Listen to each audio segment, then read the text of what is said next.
We're back from the NFL Combine with plenty of juicy news, nuggets, and more. Let's dive into Joe Mixon's future and more as we return from Indianapolis.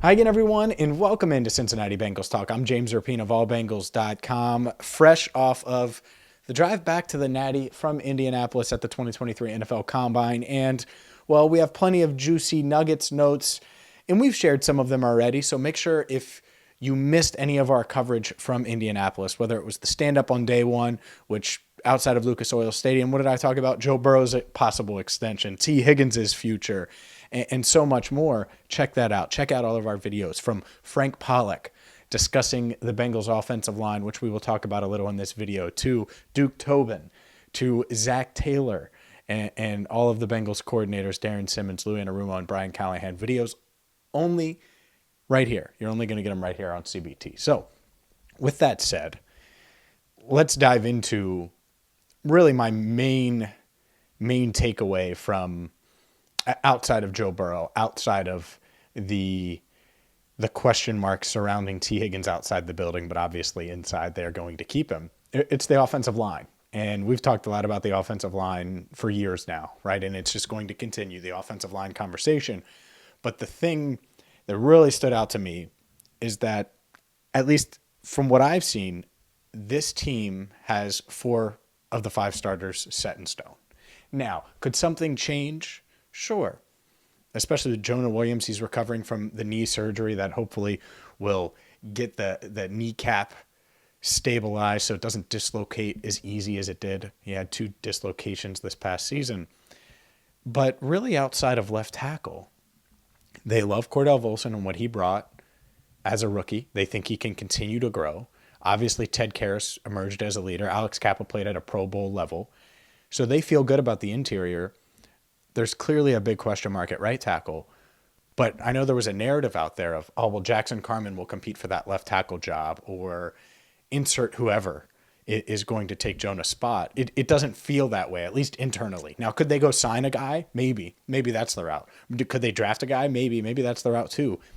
But to me, 4 of the 5 starters are entrenched, and you're really just looking at that right tackle job where internally I think it's Jackson Carman and Akeem Adeniji battling for that essentially swing tackle spot, assuming that La'el Collins stays on the roster. And that's the big question mark that you just don't know.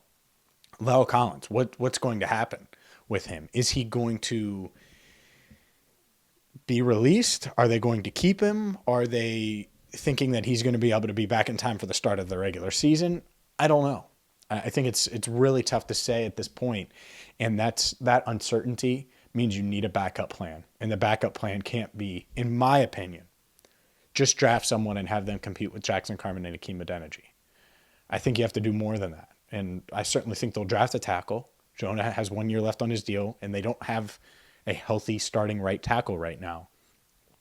But are you banking on a rookie, or do you go out in free agency? I think that's the one spot where you really have to look close in free agency and try to find the right guy. We'll see if they can do that. But to me, this offensive line room, there was a lot of talk, a lot.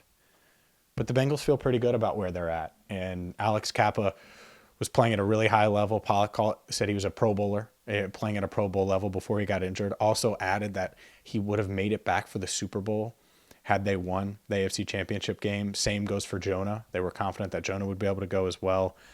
That's just a bummer.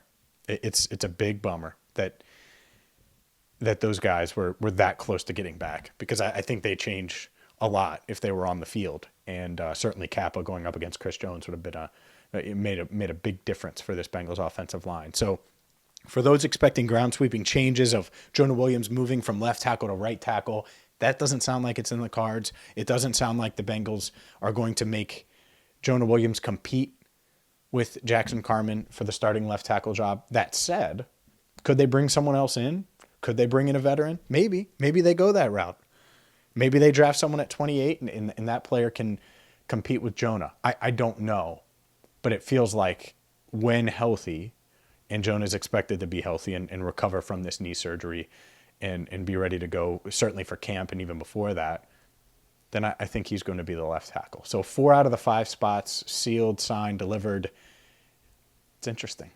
It is. And that doesn't mean that the Bengals won't draft multiple offensive linemen. They certainly could, but I think they feel better about the state of their offensive line than the perception, certainly, that's surrounding the team, because they were better last year. And there's uncertainty at right tackle. And Jonah, he wasn't great last year. He struggled. He was underwhelming, no doubt about it.